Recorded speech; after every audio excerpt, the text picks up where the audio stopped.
The phenomenon of cyberbullying, I think, really has grown over the last decade. You know, as computers have become more and more a part of every student's life. And the distinction that we've seen in the last 5 to 6 years is the fact that cyberbullying has gone mobile.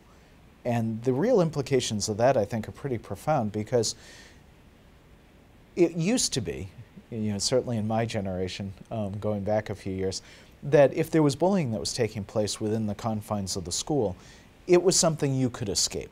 You could go home, you could go to a friend's house, and you weren't being bullied then. And so there was a boundary right there, an actual physical boundary between the bullying and that sense of safety. With the advent of computers, and especially with the advent of mobile devices, that boundary has disappeared.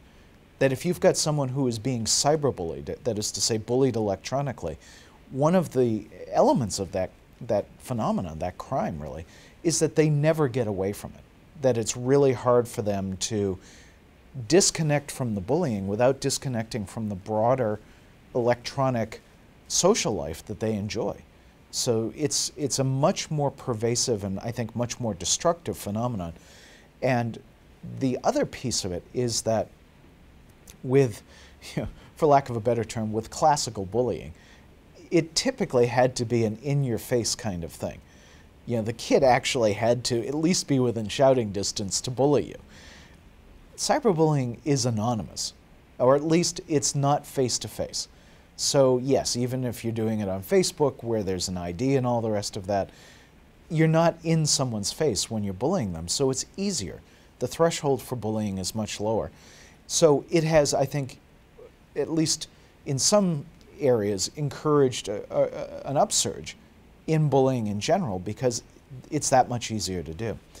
I think recognizing that, you've got a lot of school districts and to some degree law enforcement who are getting much more organized and much more aggressive about anti-bullying campaigns in general.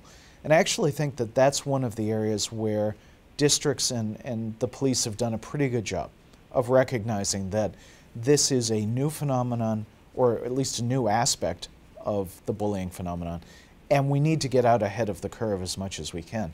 The problem is that in terms of the other kinds of crimes that can be committed, people are really being blindsided by it.